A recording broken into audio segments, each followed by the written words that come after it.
Hello and welcome to this short screencast on the binomial sign test, which is one of our inferential tests which we use in psychology OCR A level. Okay, so what I want to do today is to run you through a question and some and an answer, I guess, just to show you how you would go about using this particular type of test and the type of questions you have and how you answer those questions. Okay, so let's have a look at what we've got then. So the question is, does a specialized revision course improve scores on a maths test?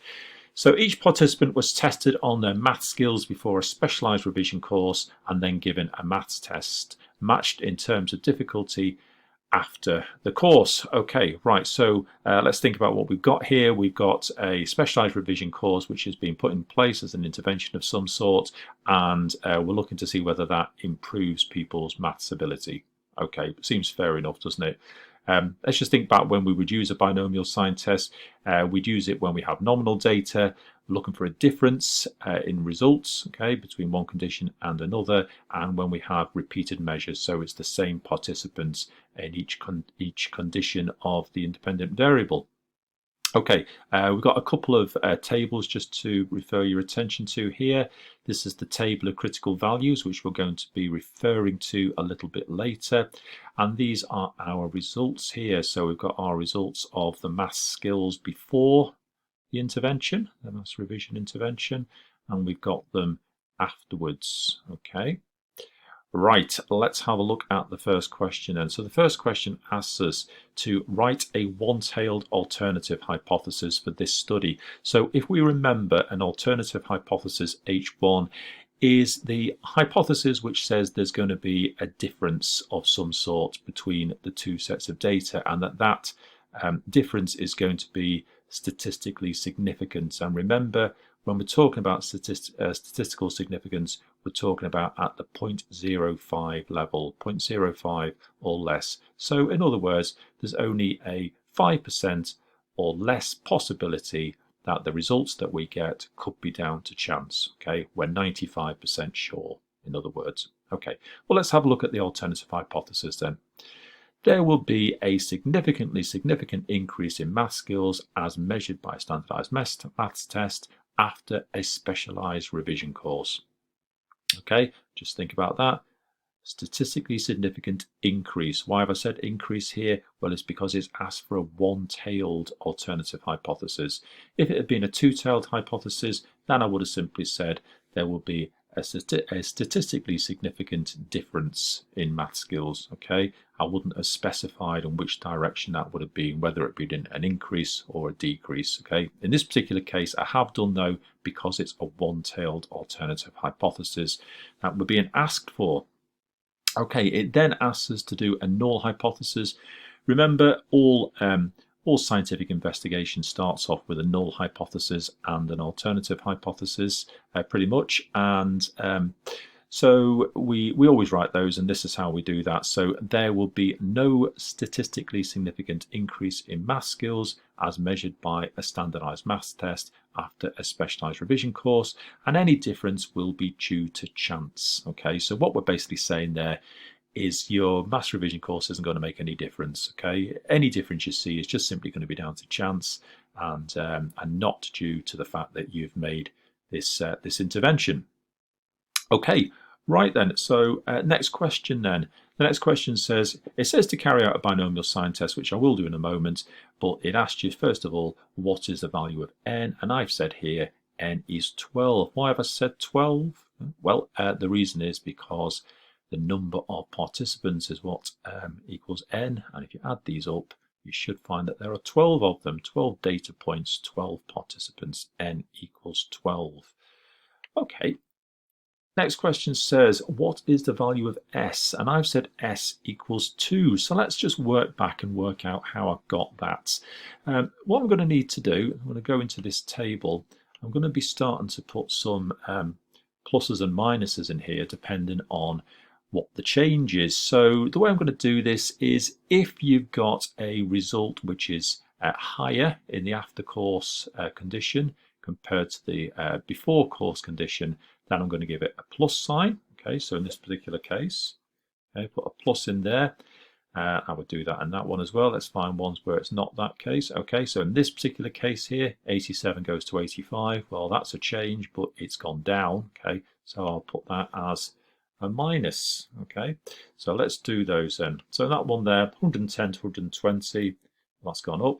Plus 118 to 120, well, that's gone up. 101 to 107, that's gone up. Looking good so far. 90 to 95, that's gone up. 95 to 100, that's gone up. Right, 125 to 120, that's gone down, hasn't it? Okay, so that gets a minus. 96 to 108, that's gone up. 92 to 100, that's gone up. 88 to 95, well, that's gone up. And 120 to 124. There you go. Right, so remember, I've told you already that S equals 2. Why have I said that?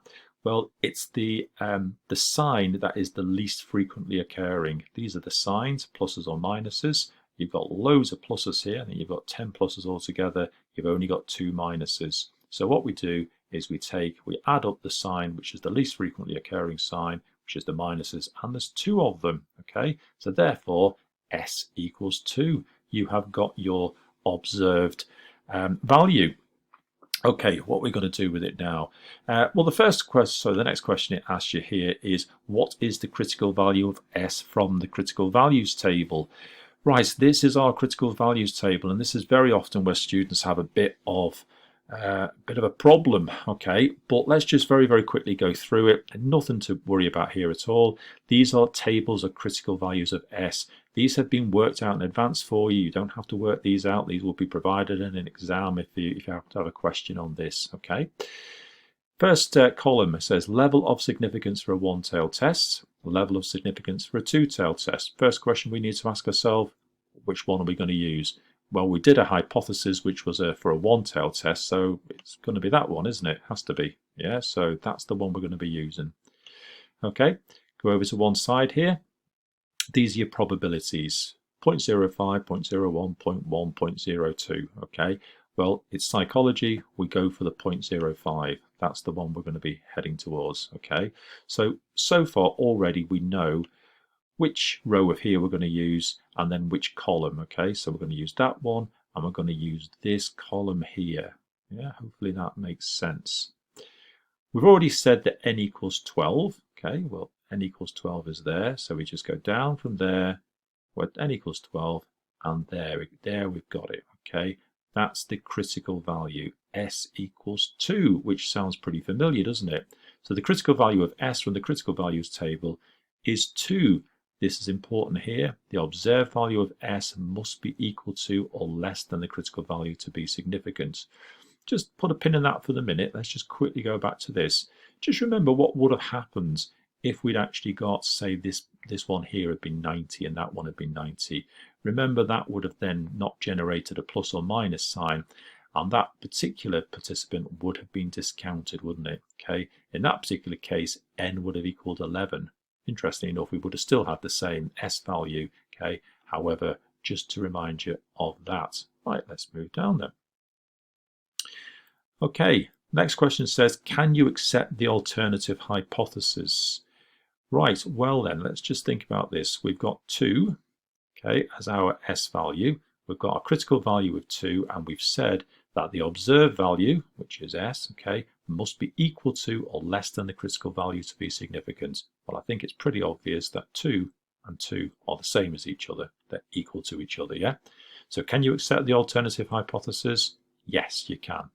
The observed value, and why is that? The observed value must be equal to or less than the critical value for S to be significant. The observed value was equal to the critical value at n equals 12 and p equals less than 0.05, so we can accept the alternative hypothesis.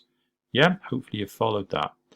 Basically what that means is that it looks like this revision strategy has actually made a positive difference, okay, or so certainly been shown to be the case via our statistical analysis. Last bit, write a significant statement, dead easy. All we need to do is to pick out the three the three statistics, or the three parts of this, if you will, and then just report back on them. So S equals 2, got that, where N equals 12, and P is less than 0.05. Okay, so that is a significant statement, essentially saying that where P equals 0.05 or less, then our results were actually significant. Hopefully that makes sense. Okay, any questions? If you want to pause, go back and have a look at what I've said, then feel free to do so.